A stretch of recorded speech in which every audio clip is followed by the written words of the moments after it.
যদি করতে পারো, আমি আল্লাহ তোমাদের সাথে দেখা করব, তোমাদের সামনে আমি দাঁড়াইবো। বুখারী শরীফের হাদিস, রাসূল সাল্লাল্লাহু আলাইহি ওয়াসাল্লাম বলেন, সাতারাউনা রাব্বাকুম কামা তারাউনা হাযাল কমার। হযরত আবু হুরায়রা রাদিয়াল্লাহু তাআলা আনহু হাদিস বর্ণনা করতেছেন।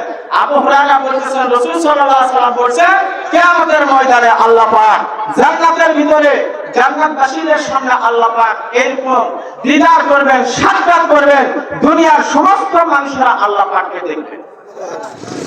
সাহাবায়ে কেরাম জিজ্ঞাসা করেন, ইয়া রাসূলুল্লাহ, আল্লাহকে যে আমরা দেখবো, দেখতে যে পারবো, এতে কি কোনো সমস্যা হবে না? আপনার আমার নবী বলেন, এ সাহাবীরা শোনো, দুনিয়াতে যেমন 14 তারিখের রাত্রিতে, পূর্ণিমার রাত্রিতে আকাশে যেমন চাঁদ উঠে দুনিয়ার সমস্ত মানুষ দেখে কোনো সমস্যা হয় না, তেমনি ভাবে জান্নাতের ভিতরে আমার পরওয়ারদিগারকে জান্নাতবাসীরা দেখবে, কারো কোনো সমস্যা হবে না। সুবহানাল্লাহ। আল্লাহ পাক বলতেছেন, বান্দা তোমরা যদি আমার দিদার চাও, তোমরা যদি আমার সাক্ষাৎ যদি পেতে চাও, তোমরা যদি আমার মহব্বত পেতে চাও, ভালোবাসা যদি পেতে চাও, তাহলে তোমাদেরকে দুইটা কাজ করতে হবে। এক নাম্বার হলো নেক আমল। কি বাবা বলেন তো? নেক আমল আল্লাহ পাক বলেন, ফামান কানা ইয়ারজু লিকা রাব্বিহি ফালইআমাল আমালান সালিহা। ও বান্দা, আমার দিদার যদি অর্জন যদি করতে চাও, সর্বপ্রথম তোমার কাজ হলো তোমাকে নেক আমল করতে হবে। সুবহানাল্লাহ। ও মুসলমান, আজকে এখানে কোরআনের মাহফিল, কতদিন ধরে পোস্টার মাইকিং চলতেছে, হাজার হাজার টাকা খরচ, কতগুলা লাইটের ব্যবস্থা, মাইকের ব্যবস্থা। আজকে কোরআনের আয়োজন না হয় যদি দুইটা যদি মেয়ে যদি নিয়ে আসে, এখানে যদি এরকম ভাবে কানের যদি আসর করা হতো, এত টাকা লাগতো না, এত পোস্টার মাইকিং লাগতো না, এত লাইটের ব্যবস্থা লাগতো না বাবা। হাজার হাজার মানুষ জমা হওয়া যাইত। ও দুনিয়ার মানুষ শুনে রাখো, আজকে যারা গান বজনা দিয়া দুনিয়ার মাটিতে কাঁপাইতেছে, ও ছিঁড়ে এই মাটি আবার তাদেরকে কাঁপাইবে। কথা ঠিক বললাম না ভুল বললাম? মুসলমান, ভালো করে কথাটা দিন দেয়া মনোযোগ সহকারে শুনবেন। যারা আত্মগৌরব অহংকার যারা দুনিয়াতে করে, এরা এদেরকে আল্লাহ পাক নিস্তেনাবুদ করে দেয়। আল্লাহ পাক বলেন, এই দুনিয়াতে নেক আমল না করিয়া যারা আত্মগর্ব আর অহংকার যারা করে, এরা হলো ক্ষতির ভিতরে করবে। আর অহংকার এটা হলো আমার গায়ের চাদর, আমার গায়ের চাদর নিয়ে যারা টানাটানি করবে, তারা ধ্বংস হয়ে যাবে। আপনারা দেখছেন, এই জালিম সরকার 16 বছর পর্যন্ত বাংলাদেশ যিনি শাসন করলেন, যার ব্যাপারে দুনিয়ার কোনো মানুষ কথা বলতে পারে না, কোনো মানুষ কথা বলতে পারে না, হক কথা বলতে পারে না, কিন্তু সেও আজ থেকে কয়েক মাস আগে আল্লাহর জমিন দিয়ে হেলে যাইতে পারে না, আকাশ দিয়ে তাকে পালিয়ে যাওয়া লাগছে। কথা ঠিক বললাম না ভুল বললাম? মুসলমান শুধু তাই নয়, ও মুসলমান, আমাদের প্রধানমন্ত্রী যিনি জালিম সরকার যিনি ছিলেন, যাওয়ার সময় আপনারা ফুটেজ ভিডিওতে দেখছেন, দুইটা লাশের সঙ্গে করে নিয়ে গেছে। তাকে জিজ্ঞাসা করা হয়েছে, আর কি নিবে না? বলে, আমার গাড়িতে তো জায়গা নাই। আল্লাহ পাক বলতেছেন, 16 বছর পর্যন্ত জালিমগিরি করিয়া দেশ থেকে যখন সে পালিয়ে গেল, যাওয়ার সময় মাত্র 2টা বেড নিয়ে যাইতে পারছে, অন্য কোনো কিছু নিতে পারে নাই। কিন্তু তুমি জালিমগিরি করিয়া যখন কবরে আসবে, 2টা ব্যাগ তো দূরের কথা, ভালো একটা কাপড় পর্যন্ত নিয়ে আসতে পারবে না। কথা ঠিক বললাম না ভুল বললাম? মুসলমান, কথাগুলো খুব দিল দিয়ে মনোযোগ সহকারে শুনবেন। আল্লাহ পাক সুবহানাহু ওয়া তাআলা বলতেছেন, ফালিয়ামাল আমালান সালিহা। নেক আমল তোমরা করবা। নেক আমল যদি করো, দুনিয়াতে আমি আল্লাহ তোমাদেরকে ইজ্জত দান করব, পরকালে তোমাদেরকে ইজ্জত দান করব। পরকালে কি দান করবেন? অন্য এক আয়াতে আল্লাহ পাক বলেন, ও বান্দা, 2টা কাজ যদি করতে পারো, আমি আল্লাহ ওয়াদা করতেছি তোমাদেরকে জান্নাত দিব। ওয়া আম্মা মান খাফা মাকামা রাব্বিহি ওয়া নাহান নাফসা আনিল হাওয়া ফাইনাল জান্নাতা হিয়াল মাওয়া। আল্লাহ পাক সুবহানাহু ওয়া তাআলা বলতেছেন, বান্দা, দুনিয়াতে তুমি যদি ভয় করো, কিয়ামতের ময়দানে আল্লাহর আদালতে আমাকে দাঁড়াইতে হবে, আল্লাহর কাঠগড়ায় দাঁড়াইতে হবে, এই ডরে এই ভয়ে তুমি যদি চোখের এক ফোঁটা পানি যদি ফেলাইতে পারো, 1 নাম্বার। আর 2 নাম্বার হলো তোমার নফস, তোমার মন যা চায় তাই তুমি করবা। এর থেকে যদি বিরত যদি থাকো, আমি আল্লাহ ওয়াদা করলাম তোমাকে আমি জান্নাত দিয়ে দেব। সুবহানাল্লাহ। আর কোনটি? 2টি। 1 নাম্বার, আল্লাহর আদালতে দাঁড়াইতে হবে। আল্লাহর আদালতে দাঁড়াইতে হবে এই ভয়ে চোখের এক ফোঁটা পানি। আজকে আমরা এই ভয় করি না। যদি চেয়ারম্যান তারা যদি ভয় যদি করতো আল্লাহর আদালতে দাঁড়াইতে হবে তারাই, তাহলে চাল আর গম তারা কারে খাইতো না। এমপি মন্ত্রী যদি ভয় যদি করতো তাহলে মানুষের উপর জুলুম আর নির্যাতন করতে পারতো না। কোন শাসক যদি ভয় করতো আল্লাহর সামনে দাঁড়াইতে হবে, এই কথাটা যদি তার দিলের ভিতরে যদি থাকতো তাহলে মানুষকে গুম আর খুন করতো না। কথা ঠিক বললাম না ভুল বললাম? আল্লাহ পাক বলতেছেন বান্দা আমার সামনে দাঁড়াইতে হবে, এই ডর এই ভয় তোমাদের ভিতরে নিয়ে আসতে হবে। একজন চেয়ারম্যান সাহেব কুরবানি দিছে 1 লক্ষ টাকা যাবে। কুরবানি দেওয়ার পরে চেয়ারম্যান মানুষ কুরবানি তো বানাইতে পারবে না, কাজের মানুষ নিছে, গরু বানাইছে, বানানোর পরে বলতেছেন বাবা গোশত 3 ভাগ করে কল্লা পাত্র নিয়ে আসো, একবার ভালোভাবে ওজন করবে, সরকারি ভাগ, আত্মীয় স্বজনের ভাগ, আমার ভাগ, আমার ভাগের থেকে দরকার পড়ে কিছু গোশত যেন ওই 2 ভাগের ভিতরে যা আমার ভিতরে যেন না আসে। কত বড় তাকওয়া পরহেজগারি। তো কুরবানির গোশত যদি একটু কম হয় তাহলে কিন্তু কুরবানি হবে না। কিছুদিন পরে ওই চেয়ারম্যান সাহেব কুরবানি করে পরিশোধ হয়ে গেছে। আগে তো বালতি দিয়া চাল দিত, গম দিত, কি দিয়া? বালতি দিয়া। তো বালতি করে দিতেছে 10 কেজি দেওয়া, বালতি সেখানে 7 কেজি 8 কেজি গম। তো চেয়ারম্যান সাহেবকে জিজ্ঞাসা করছে, চেয়ারম্যান সাহেব কিছুদিন আগে কুরবানির দিন বললেন সরকারি ভাগে যেন গোশত যেন কম হয় না, আমার ভাগের থেকে দরকার হলে সেখানে দাও, কিন্তু আজকে তো আপনি যে চাল দিতেছেন, আজকে আপনার তাকওয়া কোথায় গেল? আপনার তাকওয়া কোথায় গেল? কুরবানির গোশতের ভিতরে যে তাকওয়ার পরহেজগারি দেখাইছে, ওই তাকওয়ার পরহেজগারি যদি এই গম আর চালের ভিতরে যদি দিতেন তাহলে আর্মি লাগতো না। কথা ঠিক বললাম না ভুল বললাম? ও মুসলমান, এই কারণে আল্লাহ পাক বলতেছেন এ দুনিয়ার মানুষেরা আমার আদালতে তোমাদেরকে দাঁড়াইতে হবে, এই করে তোমরা চোখের 1 ফোঁটা পানি ফেলাও আর তোমার নিজের মন যা চায় তুমি তাই যেন করিও না। এই 2টা কাজ যদি করো তাহলে আমি আল্লাহ তোমাদেরকে প্রতিদান দেব জান্নাত। আল্লাহ পাক বলতেছেন বান্দা ফালিয়ামাল আমালান সালিহা, ও বান্দা তোমরা যদি নেক আমল যদি করো দুনিয়াতে তোমরা লাভবান হইবা, আখিরাতে তো লাভবানই হইবা। দুনিয়াতে আপনার কিভাবে লাভবান হবে একটা ঘটনা শোনাই। একজন নবী ছিলেন যার নাম হযরত নূহ আলাইহিস সালাতু সালাম। নাম শুনছেন না বাবা? হযরত নূহ আলাইহিস সালাতু সালাম 950 বছর পর্যন্ত মানুষদেরকে দাওয়াত দিয়েছেন, আল্লাহর দিকে ডাকছেন, কিন্তু আল্লাহর দিকে তারা মুখাপেক্ষি হয় নাই, রুজু হয় নাই। শেষ পর্যন্ত হযরত নূহ পয়গম্বর আল্লাহর কাছে দোয়া করলেন, আল্লাহ আমার কওমকে আপনি ধ্বংস করিয়া দেন। আল্লাহ পাক নূহ নবীর দোয়াকে কবুল করলেন। আল্লাহ পাক নূহ পয়গম্বরকে ডাক দিয়ে বলেন, ও নূহ পয়গম্বর তুমি একটা কিস্তি বানাও, তুমি একটা নৌকা বানাও, আর এই নৌকার ভিতরে তোমার উপরে যারা ঈমান নিয়ে আসছে এদেরকে তুমি উঠাইবা, বাদবাকি গুলাকে তুমি উঠাইবা না। যারা আমাকে যারা বিশ্বাস করে, তোমাকে যারা বিশ্বাস করে এদেরকে শুধু উঠাইবা, এরা বেঁচে যাবে, বাদবাকি গুলাকে আমি ধ্বংস করিয়া দিব।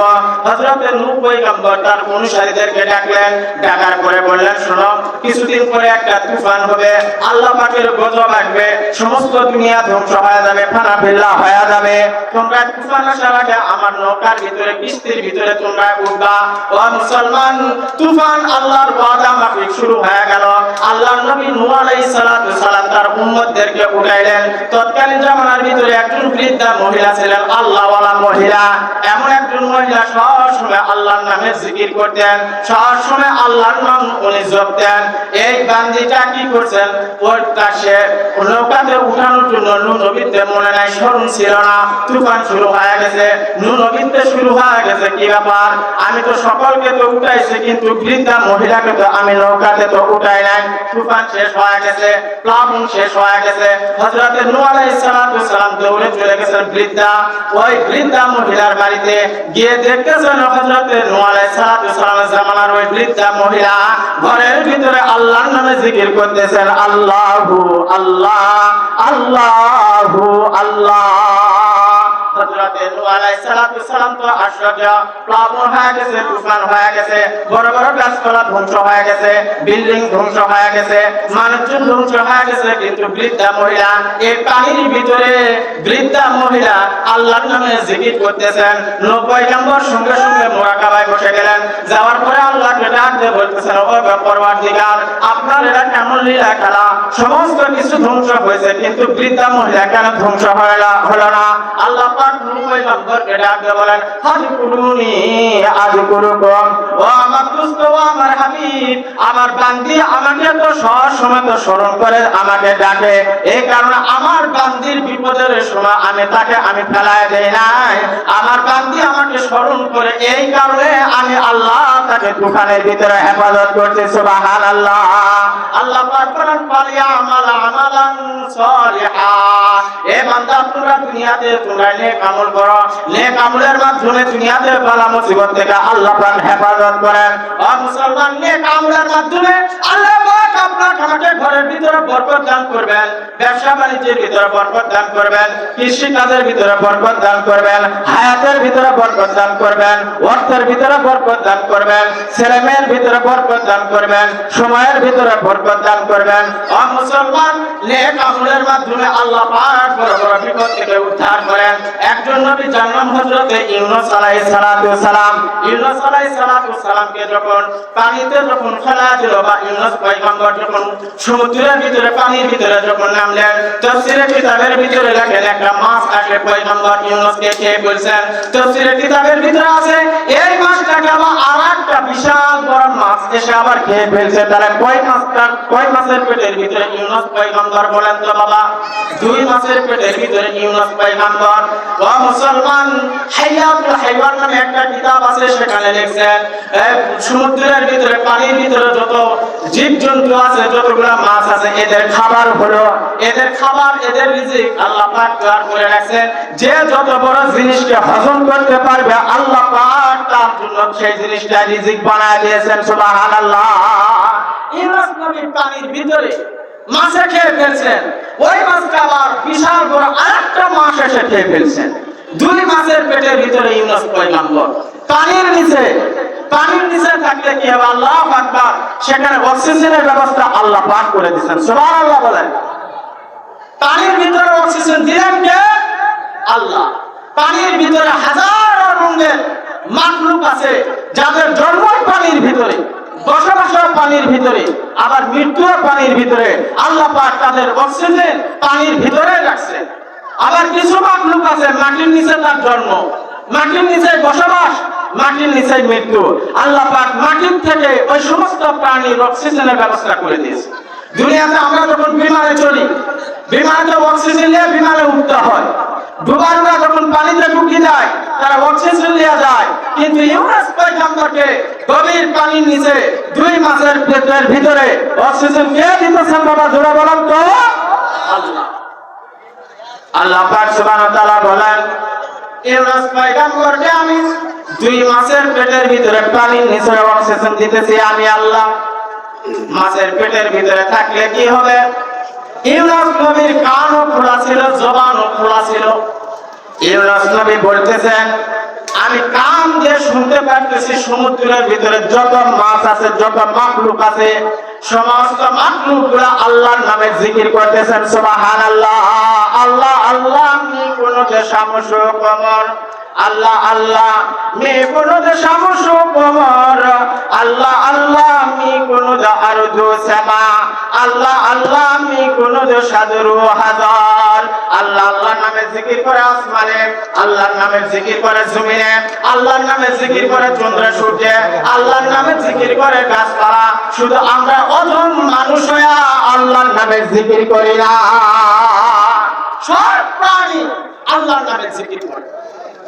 ইউনূস পয়গম্বর বলতেছেন, মাছগুলা জিকির করতেছে আল্লাহর নামে, সাথে সাথে আমি ইউনূসও করতে লাগলাম, জিকির করতে লাগলাম, লা ইলাহা ইল্লা আনতা সুবহানাকা ইন্নী কুনতু মিনাজ জালিমিন। ইউনূস পয়গম্বর আল্লাহকে ডাক দিয়ে বলতেছেন, ও পরওয়ারদিগার তুমি পূত পবিত্র, আমি ইউনূস জালিম, আমি জুলুম করছি। ও পরওয়ারদিগার, 2 মাসের পেটের ভিতরে গভীর পানির নিচে, ও পরওয়ারদিগার তুমি যদি আমাকে পরিত্রাণ যদি না করো তাহলে দুনিয়ার কোনো মানুষ আমাকে পরিত্রাণ করতে পারবে না। আল্লাহ পাক সাথে সাথে সেখান থেকে জবাব দিতেছেন, ফাস্তাজাবনা লাহু ওয়া নাজাইনাহু মিনাল গাম। আল্লাহ পাক বলতেছেন, এ দুনিয়ার মানুষেরা সেখান থেকে পানির নিচ থেকে দুনিয়ার কোন রাজা বাদশার কথা শুনতে পারে নাই, কিন্তু আমি আল্লাহ ইউনূস পয়গম্বরের কথা শুনছি, শুনে সেখান থেকে আমি আল্লাহ তাকে পরিত্রাণ দান করছি। সুবহানাল্লাহ। আল্লাহ পাক বলেন, ওয়া কাযালিকা নুনজিল মুমিনিন, কিয়ামত পর্যন্ত যত মুসলমান বিপদে পড়বে আর আমার কাছে যদি নেক আমলের ওসিলা দিয়া যদি চায়, আমি আল্লাহ তাদেরকেও পরিত্রাণ দান করব। সুবহানাল্লাহ। আল্লাহ পাক সুবহানাহু ওয়া তাআলা বলেন, ফালিয়ামাল আমালান সালিহা, ও দুনিয়ার মানুষ তোমরা নেক আমল করো। নেক আমল করার দ্বারা ইউনূস পয়গম্বরকে আমি আল্লাহ বিপদ থেকে উদ্ধার করেছি, আইয়ুব পয়গম্বরকেও আমি বিপদ থেকে উদ্ধার করেছি। আইয়ুব পয়গম্বর 1 বছর নয় 2 বছর নয় 18 বছর পর্যন্ত তার পুরো শরীরে ঘা ছিল। 18 বছর পরে আইয়ুব নবীর জিহ্বার ভিতরে জবানের ভিতরে পোকা লাগছে। আইয়ুব নবী পয়গম্বরকে ডাকতে বলেন, ও পরওয়ারদিগার, এতদিন পর্যন্ত আমার শরীরের ভিতরে পোকা ছিল, আমার জবান ভালো ছিল, আমার জবান দ্বারা তোমার নামে জিকির করে আমার অন্তরকে সান্ত্বনা দিয়েছিলাম, আজকে তো তুমি আমার জিহ্বার ভিতরে পোকা লাগাই দিলে। পরওয়ারদিগার, আজ থেকে তো তোমার নামে তো আমি জিকির করতে পারবো না। এই কথা যখন বলছে, আল্লাহ আমার জিহ্বাকে আপনি হেফাজত করেন, ভালো রাখেন। আল্লাহ পাক সাথে সাথে বলতেছেন, ও আইয়ুব উরকুদ বিরিজলিক, ও আইয়ুব তুমি শোয়ার থেকে তুমি দাঁড়িয়ে যাও, দেখ তুমি একটু পাশে যাইয়া তোমার পা দ্বারা একটু পাথরে তুমি আঘাত করো, দেখবা সেখান থেকে পানির ফোয়ারা বের হয়ে যাবে, পানি দ্বারা তুমি গোসল করবা, তুমি সুস্থ হয়ে যাবে। আইয়ুব পয়গম্বর শোয়ার থেকে উঠে গেলেন, দাঁড়াইয়া নিজের পা দ্বারা পাথরে আঘাত করলেন, আল্লাহু আকবার, পানির ফোয়ারা উঠলেন, সেখান থেকে আইয়ুব নবী পানি লইয়া ওযু করলেন, গোসল করলেন। গোসল করার সাথে সাথে আইয়ুব নবীর পুরো শরীরের ঘা ভালো হয়ে গেছে। সুবহানাল্লাহ। শুধু ঘা ভালো হয় নাই, আইয়ুব নবীর চেহারা নষ্ট হয়ে গেছে, শরীর একবার দুর্বল হয়ে গেছে। আইয়ুব নবীর চেহারা ফিরে পাইছেন, তার শরীর সবল হয়ে গেছে। আইয়ুব নবীর চেহারা একবার পরিবর্তন হয়ে গেছে। কিছুক্ষণ পরে যখন আইয়ুব নবী ফিরে তাকাইছেন, পাশে ছিলেন বিবি রহিমা। বিবি রহিমা ডাক দিয়ে বলতেছেন, কে তুমি? আইয়ুব নবী বলতেছেন, আমি হলাম আইয়ুব। আমি কে? আইয়ুব। ও রহিমা, তুমি কি আমাকে চিনতে পারো না? আইয়ুব নবীকে আল্লাহ পাক নেক আমলের মাধ্যমে বড় বিপদ থেকে আল্লাহ পাক পরিত্রাণ দান করছেন। এই কারণে আমি যদি নেক আমল যদি দুনিয়াতে যদি করি, তাহলে আল্লাহ পাক আমাকে বিপদ থেকে রক্ষা করবেন। আল্লাহ পাক কোরআনে কারিমের ভিতরে বলেন, ফারিকুম ফিল জান্নাতি ওয়া ফারিকুম ফিস সাঈর। ও বান্দা, তোমাদেরকে দুনিয়াতে 2টা রাস্তা দিলাম, একটা হলো জান্নাতের রাস্তা, আরেকটা হলো জাহান্নামের রাস্তা। আল্লাহ পাক বলতেছেন, বান্দা, ইচ্ছা করলে তোমরা নেকির কাজ করে জান্নাতে যাইতে পারো, আবার ইচ্ছা করলে গুনার কাজ করে তোমরা জাহান্নামেও যাইতে পারো। আপনারা বলেন, আমরা জান্নাতে যাব না জাহান্নামে যাব? জান্নাতের রাস্তায় চলবো না জাহান্নামের রাস্তায় চলবো? আমার সাথে বলেন, ও মুমিন চলো যাই যাই রে জান্নাতেরই পথ ধরে। বলেন, ও মুমিন চলো যাই যাই রে জান্নাতেরই পথ ধরে। একবার যদি দেখি তা বন্ধু জান্নাতেরই মেলা, দুনিয়াদারি সব কিছু ছেড়ে ভাবতে সারা বেলা। জান্নাতের মেলা যদি আপনাকে যদি একবার দেখতাম, তাহলে দুনিয়াদারি আমি করতাম না। দুনিয়ার কোনো মানুষ সংসার করতো না, ব্যবসা বাণিজ্য করতো না, কোনো কিছু করতো না। এই কারণে আমাকে জান্নাতের পথ ধরে যাইতে হবে। কথা ঠিক বললাম না ভুল বললাম? যুগে যুগে নবী রাসূল এসেছিলেন, কোরআন হাদিস দেখো সবই আছে, যুগে যুগে নবী রাসূল বলে গেছেন, কোরআন খুলে দেখো সবই আছে। কর বিশ্বাস থাকিতে নিঃশ্বাস এই দুনিয়ার বুকে। আমাদের নবী যত নবী কথাগুলো বলে গেছেন কোরআনে আছে না নাই? এগুলা বিশ্বাস করতে হবে কি হবে না? দুনিয়াতে বিশ্বাস করব না মওতের পরে বিশ্বাস করব? দুনিয়াতে যদি বিশ্বাস করি আপনি আমি লাভবান হব, আর যদি দুনিয়াতে যদি বিশ্বাস না করি আপনি আমি ক্ষতির ভিতরে পড়ব। এই কারণে আল্লাহ পাক বলতেছেন, বান্দা দুনিয়াতে তোমরা যদি নেক আমল যদি করো তাহলে দুনিয়াতে লাভবান হইবে, আর যদি নেক আমল করো আখিরাতেও তোমরা এরকম ভাবে সফল কাম হবে। আল্লাহ পাক কোরআনে কারিমের ভিতরে বলেন, বাল তুসিরুনাল হায়াতাদ দুনিয়া। আল্লাহ পাক বলেন, এই দুনিয়ার মানুষেরা তোমরা দুনিয়াকে প্রাধান্য দিতেছ, দুনিয়াকে তোমরা গুরুত্ব দিতেছ, দুনিয়াকে তোমরা মহব্বত করতেছ, তোমরা আখিরাতকে তোমরা মূল্যায়ন করো না, আখিরাতকে তোমরা ভাবো না, আখিরাত নিয়ে তোমরা চিন্তা করো না। বাল তুসিরুনাল হায়াতাদ দুনিয়া। আল্লাহ পাক বলতেছেন, বান্দা দুনিয়াকে তোমরা প্রাধান্য দিতেছ, ওয়াল আখিরাতু খায়রুন ওয়া আবকা। বরঞ্চ আখিরাতটা হইতেছেন অতি উত্তম এবং চিরস্থায়ী। ও বান্দা দুনিয়াতে তোমরাই বাহাদুরি করিও না, দুনিয়াকে তোমরা গুরুত্ব দেও না, আখিরাতকে তোমরা গুরুত্ব দাও, আখিরাতকে তোমরা মূল্যায়ন করো, আখিরাতকে তোমরা শক্ত করে ধরো। কারণ এই দুনিয়া ক্ষণস্থায়ী দুনিয়া, দুনিয়া থাকার জায়গা না। এক সময় ছিলাম না, বর্তমান আছে, আমি এক সময় ভবিষ্যতে থাকবো না। আল্লাহ পাক বলতেছেন, ওয়াল আউয়াল ওয়াল আখির ওয়াল যাহির ওয়াল বাতিন। আল্লাহ পাক বলতেছেন, বান্দা আমি আগেও ছিলাম, বর্তমান আছে, আমি ভবিষ্যতে থাকবো। আমার অনলাইন হয় নাই বান্দা। ও বান্দা দুনিয়াতে হাজার হাজার টাকা খরচ করিয়া, লক্ষ লক্ষ টাকা খরচ করে তুমি ফ্ল্যাট বাড়ি বানাইলা, নিজ হাতে রড কিনলা, নিজ হাতে সিমেন্ট কিনলা, নিজ হাতে বালু কিনলা, নিজ হাতে মিস্ত্রি লাগাইয়া দিলা, ঘরের ভিতরে ফার্নিচারের জিনিস ঢুকাইলা, লক্ষ লক্ষ টাকার দামি একটা খাট তুমি ঘরের ভিতরে ঢুকাইলা।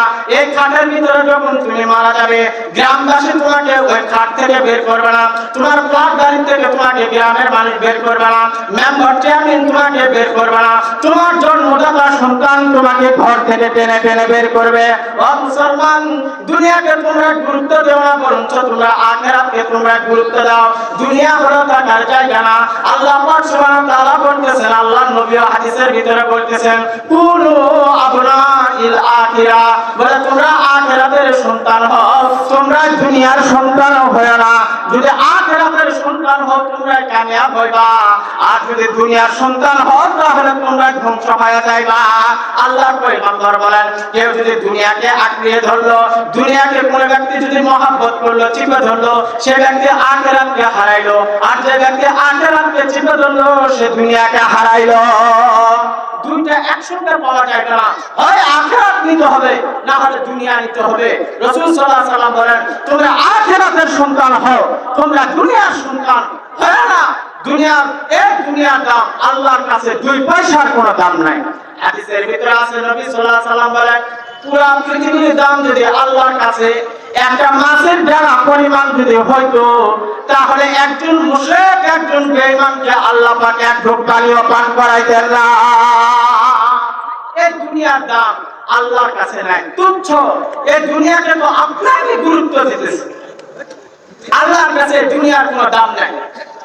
আল্লাহ পাক এর নবী হাদিসের ভিতরে বলতেছেন, এ দুনিয়ার মানুষেরা কিয়ামতের ময়দানে তোমাদের আমলনামা আল্লাহ পাক ওজন দিবেন।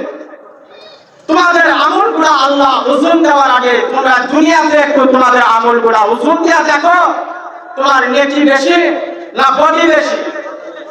রাসূল সাল্লাল্লাহু আলাইহি ওয়াসাল্লাম বলেন, কিয়ামতের ময়দানে তোমার আমলনামা তোমার সামনে পেশ করা হবে, হিসাব নিকাশ নেওয়া হবে। দুনিয়াতে একটু তোমার হিসাব নিকাশ তুমি নাও, রাত্রে বেলা বিছানায় বালিশ লাগাইয়া চিন্তা করো, ফজরের নামাজের পর থেকে শোয়ার আগ পর্যন্ত আমি কয়টা ভালো কাজ করছি, কয়টা খারাপ কাজ করছি। হুজুর লাগবে না, মুফতি মুহাদ্দিস লাগবে না, আমার ঈমান আছে কতটুকু এটা আমি নিজেই বলতে পারবো। এই পৃথিবীর ভিতরে সবচাইতে বড় আদালতের নাম হলো আল কোরআন, আর মিনি আদালতের নাম হলো, ছোট্ট আদালতের নাম হলো মানুষের দেওয়ান। আল্লাহ পাক বলতেছেন ফাআলাহামাহা ফুজুরাহা ওয়া তাকওয়াহা। আল্লাহ পাক বলতেছেন বান্দা তোমাদেরকে আমি দিমাগ দিলাম, আকল দিলাম, বুদ্ধি দিলাম, জ্ঞান দিলাম।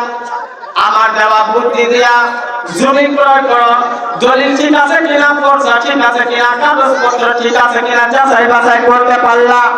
সিমেন্ট কেনার জন্য বাজারে গেছো, ভালো না মন্দ যাচাই বাছাই করতে পারলা। দোকানে কাঁচা তরকারি নিতে গেছো, ভালো না মন্দ যাচাই বাছাই করতে পারো। দুনিয়ার সব জিনিসের তুমি যাচাই বাছাই করতে পারো, কিন্তু আমার দেওয়া জ্ঞান আর দিমাগ আকল দিয়ে একটু কোরআন রিসার্চ করে নিয়ে আমল তুমি করতে পারলা না। আল্লাহ পাক বলতেছেন বান্দা তোমাকে দুনিয়াতে আমি স্বাধীনতা দিলাম বান্দা, ইচ্ছা করলে নেকির কাজ করে তুমি জান্নাতে যাইতে পারো, ইচ্ছা করলে আবার গুনার কাজ করে তুমি জাহান্নামে যাইতে পারো। ও মুসলমান, দুনিয়াতে কোন বাবা তার সন্তানকে যদি বলে বাবা চার মাথায় যাওয়ার জন্য দুইটা রাস্তা আছে, এই দিক দিয়ে একটা রাস্তা, ডানে দিয়ে আর একটা বামে দিয়ে রাস্তা, ডানে দিয়ে তুমি বাজারে যাবে, চার মাথাতে বাজারে যাবে, তোমার কোনো ক্ষতি হবে না।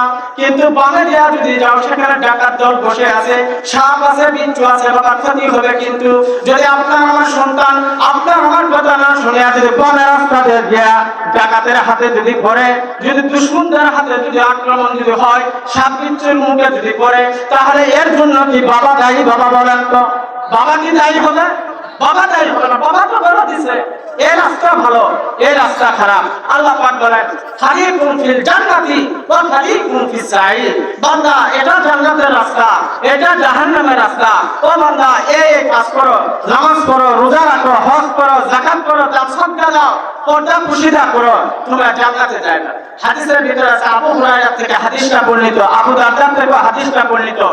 গ্রাম্য এক সাহাবী আসে আপনার আমার নবীকে বলতেছে ইয়া রাসূলুল্লাহ আপনারা আমাকে এমন একটা আমল শিক্ষা দেন যে আমল করে আমি যেন বেহেশতে পাই। হুজুর সাল্লাল্লাহু আলাইহি সাল্লাম গ্রাম্য মানুষ, গ্রামের মানুষ কোনো কিছু বোঝে না।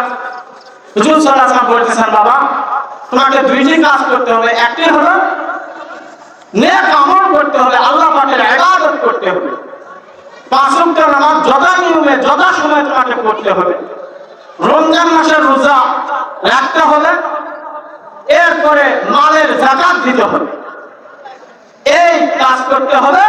আর দ্বিতীয় নাম্বার হলো আল্লাহর সাথে কাউকে শরীক করা যাবে না, আল্লাহর সাথে কাউকে শরীক করবে না। তখন ওই গ্রাম্য মানুষ এই কথা শুনে বলতেছেন আল্লাহর কসম, আল্লাহর কসম, ও পয়গম্বর, আল্লাহর কসম খেয়ে বলতেছি আমি এক্ষুনি যাইতেছি বাড়িতে, যাওয়ার পরে দুইটি কাজ পুরাপুরি ভাবে আমি আদায় করব, একটু কমা করবো না, একটু বেশিও করবো না। এই কথা বলে গ্রাম্য সাহাবী চলে যাইতেছেন। আপনার আমার নবী সাহাবীদেরকে ডেকে বলতেছেন এ সাহাবীরা তোমরা যদি জান্নাতি মানুষ দুনিয়াতে দেখতে চাও তাহলে এই মানুষের দিকে তাকাও। সুবহানাল্লাহ। আল্লাহ পাক এই কারণে বলতেছেন বান্দা ফালিয়ামাল আমালান সালিহা, তোমরা নেক আমল করো, এক নাম্বার। দ্বিতীয় নাম্বার হলো ওয়ালা ইশরিক বিইবাদাতি রাব্বিহি আহাদা। দ্বিতীয় নাম্বার কাজ হলো আল্লাহর সাথে কাউকে শরীক করা যাবে না। এক নাম্বার আল্লাহ পাক বলেন আমার দিদার যদি তোমরা অর্জন যদি করতে চাও নেক আমল করতে হবে।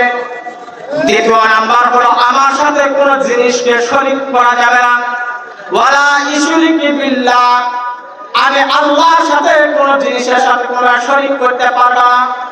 আল্লাহ পাক বলতেছেন বান্দা আমি শরীক করাটাকে আমি অপছন্দ করি, ঘৃণা করি। তুমি তোমার স্ত্রীকে মহব্বত করো, মাঠে গেছো, ঘাটে গেছো, ব্যবসা করার জন্য গেছো, বাড়িতে যদি এসে দেখো তোমার স্ত্রীর পাশে আরেকজন পুরুষ শুয়ে আছে, তুমি কি সহ্য করবা? তুমি যদি তোমার স্ত্রীর পাশে পর পুরুষকে দেখা যদি সহ্য করতে যদি না পারো, আমার যদি কোনো বান্দা যদি কোনো বান্দি আমার কাছে না চাইয়া যদি পীরের কাছে যদি যায়, আমার কাছে না চাইয়া যদি দরগার কাছে যদি যায়, আমার কাছে না চাইয়া যদি মুফতি মুহাদ্দিসের কাছে যায়, তার চাইতো আমি বেশি রাগান্বিত হই। জোরে বলেন না নাউযুবিল্লাহ। আল্লাহ পাক বলেন ওয়ালা ইশরিক, ওয়ালা ইশরিক, আল্লাহ পাক বলতেছেন তোমরা শরীক করিও না বিল্লাহ, আমি আল্লাহর সাথে, আমি আল্লাহ কুল হুয়াল্লাহু আহাদ, আমি আল্লাহ এক, আমি আল্লাহ অদ্বিতীয়। আল্লাহ পাক বলতেছেন, ও বান্দা, তোমাদের টাকার দরকার, তোমাদের পয়সার দরকার, তোমার গাড়ির দরকার, তোমার গাড়ির দরকার, তোমার ছেলে মেয়ের দরকার, ব্যবসায় বিক্রয় হচ্ছে না, ব্যবসা বাণিজ্যের ভিতরে বরকত দরকার, তোমরা আমার কাছে যাও, আমার সাথে তোমরা কাউকে শরীক করবা না। এই দুইটি কাজ আমাদেরকে করতে হবে। যদি করতে পারি তাহলে লাভ কি হবে? আল্লাহ পাক বলতেছেন, আমি তোমাদের দিদার করব, তোমাদের সাথে আমি তোমাদের সামনে উপস্থিত হব, তোমাদের সাথে দেখা করব, তোমাদেরকে আমি জান্নাত দেয়া দিব। এক নাম্বার হলো নেক আমল। নেক আমল করতে হবে। এর পাশাপাশি হলো যে আল্লাহর সাথে কোনো জিনিসের শরীক করা যাবে না। আমরা ইবাদত করি, নামাজের ভিতর আমরা সকলে সূরা ফাতিহা বলি, ইয়্যাকা না'বুদু ওয়া ইয়্যাকা নাস্তাঈন, বলি কি বলি না? ইয়্যাকা না'বুদু শব্দতে আল্লাহ তোমার ইবাদত করি, ওয়া ইয়্যাকা নাস্তাঈন শব্দতে আল্লাহ তোমার কাছে সাহায্য চাই, তোমার কাছে প্রার্থনা করি। নামাজের ভিতরে আপনি দাঁড়িয়ে বলতেছি, ইয়্যাকা না'বুদু ওয়া ইয়্যাকা নাস্তাঈন, হে আল্লাহ তোমার ইবাদত করি, তোমার গুণকীর্তন করি, তোমার উপাসনা করি, হে আল্লাহ তোমার কাছে চাই, তোমার কাছে সাহায্য চাই। নামাজ পড়ে আবার পীরের দরবারে গিয়ে বলি, বাবা আমাকে এই মুখটা দিয়া দাও, বলি কি বলি না? পাক্কা মুনাফিক। মুনাফিক কাদেরকে বলা হয়? এখন এক কথা বলে, পরবর্তীতে আরেকটা কথা বলে, একথা মুনাফিককে বলা হয়। আমি নামাজের ভিতরে বললাম একরকম, নামাজের পরে আরেক রকম কথা বললাম। কোন পীরের পায়ে সেজদা করা যাবে না, কোন হুজুরের পায়ে সেজদা করা যাবে না। হাদিসের ভিতরে নবী সাল্লাল্লাহু আলাইহি সাল্লাম বলে, আল্লাহ পরে কারো পায়ে যদি সেজদা করা আল্লাহ যদি হালাল করে দিত, দুনিয়ার সমস্ত মহিলাদেরকে হুকুম করতেন যে তোমরা তোমাদের স্বামীর পায়ের নিচে সেজদা করো।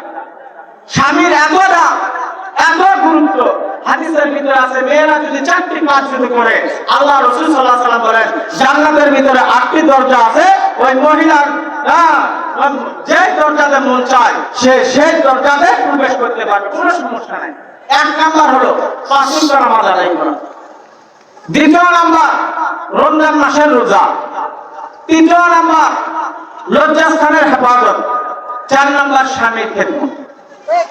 স্বামীর খেদমত হাদিসের ভিতরে আছে, কোন মহিলা যদি মারা যায়, কোন মহিলা যদি মারা যায়, স্বামী যদি ওই ব্যক্তির উপর যদি খুশি যদি থাকে, আল্লাহ রাসূল সাল্লাল্লাহু আলাইহি সাল্লাম বলেন ওই মহিলা জান্নাতি।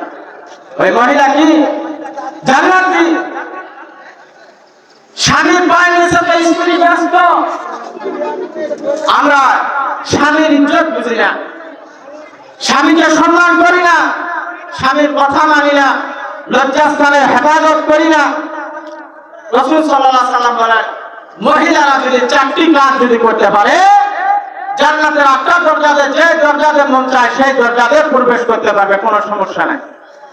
আল্লাহ পাক সুবহানাহু ওয়া তাআলা বলেন, বান্দা, আল্লাহ পাক ডাকতে বলেন, ও দুনিয়ার মানুষেরা, তোমরা দুনিয়াতে তোমরা গুরুত্ব দেও না। ও বান্দা, দুনিয়াতে তোমরা যে চলাফেরা করতেছো, কার ইশারা চলাফেরা করতেছো? রোহে রোগ রোগ সে নিকালি যায়গি, रोहे रोग रोग से निकाली जाएगी, तुझ पे एक दिन खाक में जल जाएगी। আল্লাহ পাক সুবহানাহু ওয়া তাআলা বলেন, এই দুনিয়ার মানুষেরা আজকে চেহারার অহংকার করতেছো, শরীরের অহংকার করতেছো, কিন্তু তুমি যেই দিন মারা যাবে, তোমাকে যখন কবরস্থ করা হবে, এই মাটি তোমার দেহ তোমার চেহারাটা খেয়ে ফেলবে। আল্লাহ পাক সুবহানাহু ওয়া তাআলা বলতেছেন, বান্দা, দুনিয়াতে তোমরা কেন বাহাদুরি করতেছো? উদিলাল ইনসানু মা আকফারা, ও বান্দা, তোমাদেরকে আমি দুনিয়াতে কোন জিনিস দ্বারা তোমাদেরকে আমি বানাইছি, কি দ্বারা সৃষ্টি করছি তোমরা কি জানো? মিন নুতফাতিন খালাক, ও বান্দা, তোমাদেরকে আমি এমন একটা জিনিস দ্বারা সৃষ্টি করছি।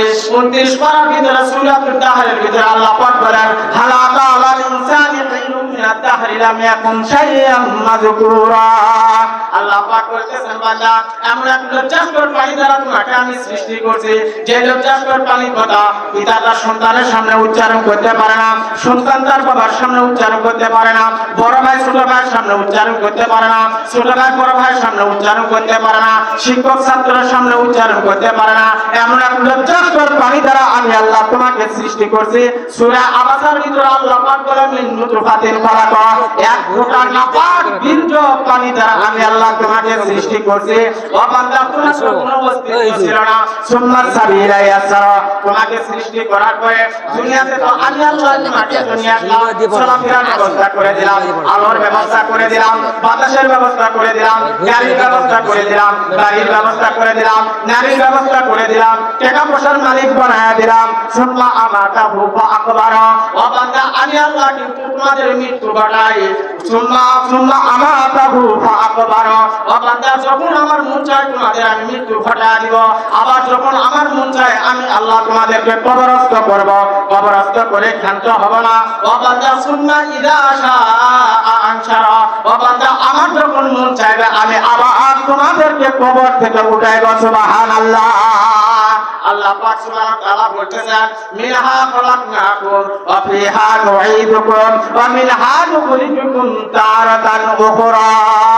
আমরা সকলে এই দোয়াটা জানি, মাটি দেওয়ার সময় আমরা করি মিনহা খলাকনাকুম ওয়া ফিহা নুঈদুকুম ওয়া মিনহা নুখরিজুকুম তারাতান উখরা। আল্লাহ পাক বলতেছেন বান্দা তোমাদেরকে আমি মাটি দ্বারা সৃষ্টি করছি, ও বান্দা তোমাদেরকে আবার মাটির ভিতরে আমি আল্লাহ রাখবো, আবার এই মাটির থেকে আমি আল্লাহ সুম্মা ইযা শাআ আনশারা, যখন আমার মন চাইবে আমি আবার তোমাদেরকে মাটির থেকে উঠাইব।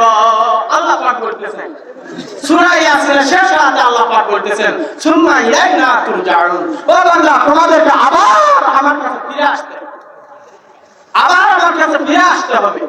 দুনিয়াতে তুমি অন্ত সম্পদ পাইয়া, দুনিয়ার বাহাদুরি পাইয়া, দুনিয়ার রাজত্ব পাইয়া যা ইচ্ছা তুমি তাই করতেছ।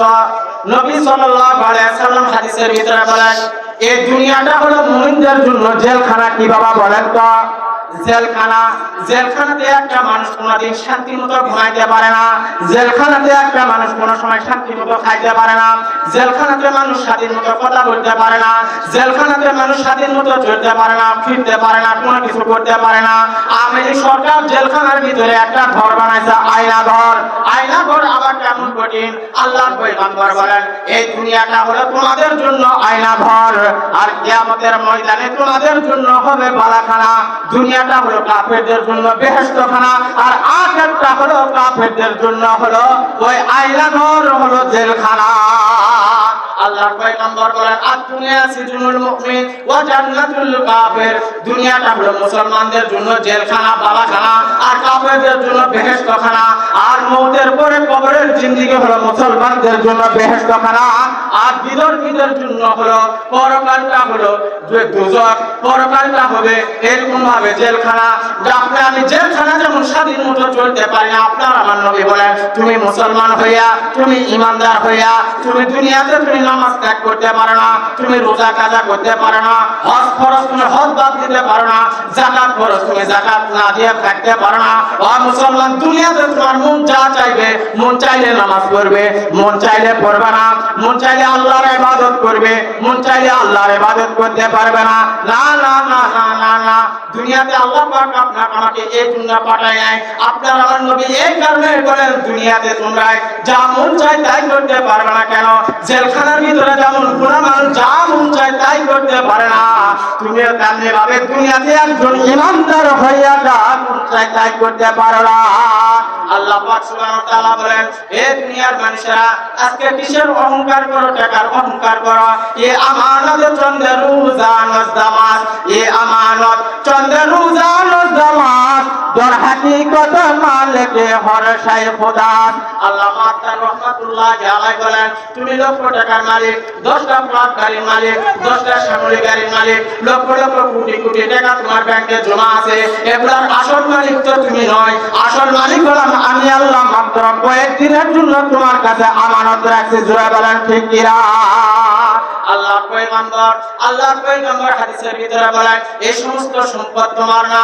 আল্লাহর নবী বলেন এ আদম সন্তানেরা, এ দুনিয়ার মানুষেরা, তোমরা যে বড় এই বাড়ি আমার, এই ঘর আমার, এই জায়গা আমার, এই গাড়ি আমার, তোমার বলতে কোনো কিছু নাই। তিনটা জিনিস তোমার, বাদ বাকি তোমার বলতে কোনো কিছু নয়। এক নম্বর হলো যেগুলো তুমি খাইছো এগুলা তোমার। দ্বিতীয় নম্বর যা কিছু তুমি আগে পরিধান করছো বর্তমান গায়ে তোমার আছে এগুলো তোমার। তৃতীয় নম্বর হলো আল্লাহর ব্যাংকে দান সদকা করে যেটা তোমার আছে এটা হলো তোমার। বাদ বাকি তোমার বলতে কোনো কিছু না। তুমি যখন মারা যাবে ও মুসলমান, তুমি তো কবরে যাওয়ার সময় মাত্র 3 টুকরা কাপড় নিয়ে যাবে, বাদ বাকি তুমি কোনো কিছু নিয়ে যাইতে পারবে না। আল্লাহ পাক সুবহানাহু ওয়া তাআলা বলতেছেন কোরআনে কারীমের ভিতরে ওয়া মাল হায়াতুদ দুনিয়া ইল্লা মাতাউল গুরুর। এই দুনিয়া খেল তামাশা, ধোঁকা ছাড়া অন্য কোনো কিছু নয়। এই দুনিয়া হলো ধোঁকাবাজ, এই দুনিয়া হলো স্বার্থবাজ। ও মুসলমান, আল্লাহ পাক বলতেছেন এই দুনিয়াতে কেউ থাকতে পারে না, তুমিও থাকতে পারবে না। এই দুনিয়াতে এমন জালিম ছিল যার লোভের ইশারায়, যার আঙ্গুলের ইশারায় পুরা দুনিয়া কাঁপতো, চলাফেরা করতো। তারপর আমি আল্লাহ দুনিয়াতে জায়গা দেই নাই। এই দুনিয়া ফেরাউনকে থাকতে দেয় নাই, হামানকে থাকতে দেয় নাই, নমরুদকে থাকতে দেয় নাই, দুনিয়ার কোন মানুষকে থাকতে দেয় নাই। আপনার আমার আব্বাকে থাকতে দেয় নাই, দাদাকে থাকতে দেয় নাই, দাদিকে থাকতে দেয় নাই। আপনার আমাকে এই দুনিয়া থাকতে দিবে না। আল্লাহ পাক বলেন ওয়ামাল হায়াতুদ দুনিয়া ইল্লা মাতাউল গুরুর। ও বান্দা, এই দুনিয়া খেল তামাশা, এই দুনিয়া ধোঁকা, এই ধোঁকার ভিতরে তুমি পড়িও না, ধোঁকাবাজের পিছনে পড়িও না।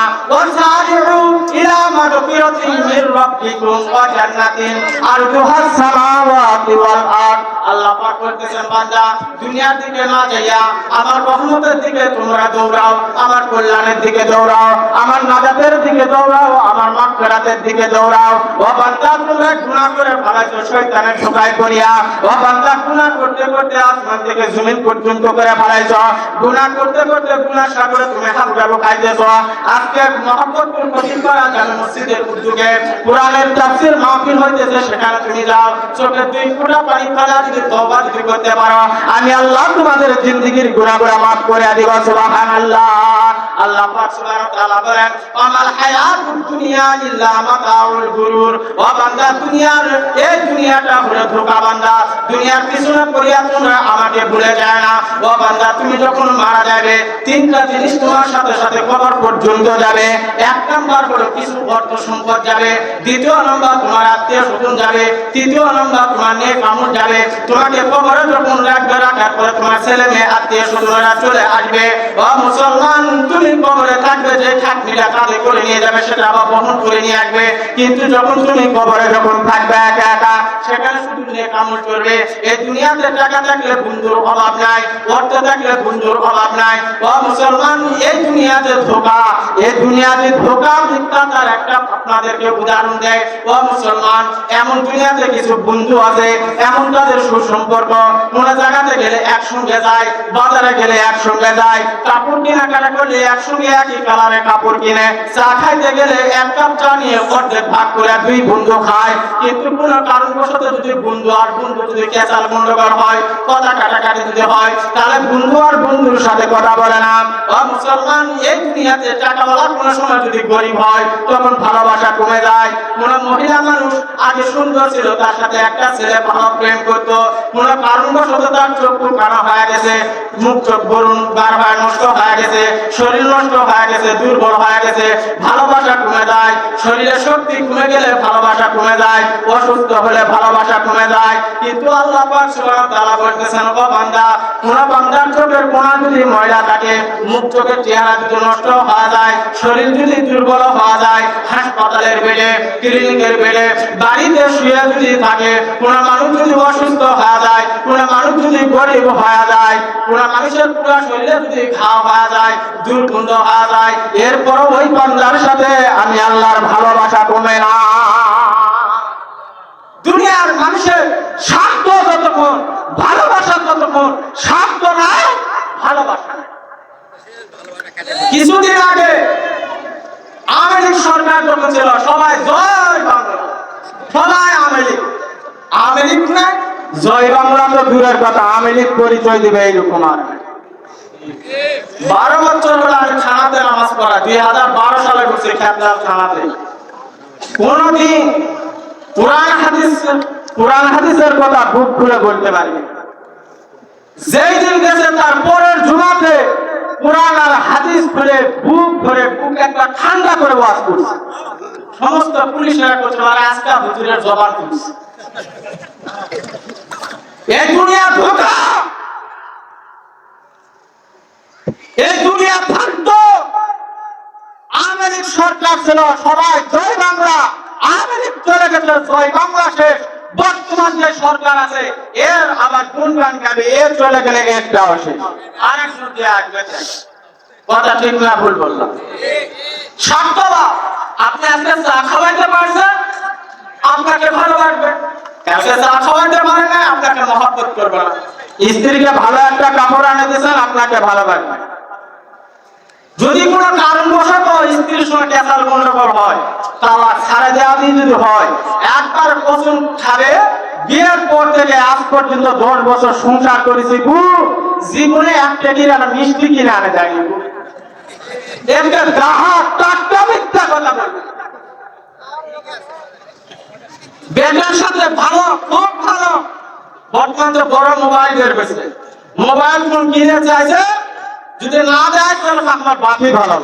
এই কারণে আল্লাহ পাক বলেন ওয়ামাল হায়াতুদ দুনিয়া ইল্লা মাতাউল গুরুর।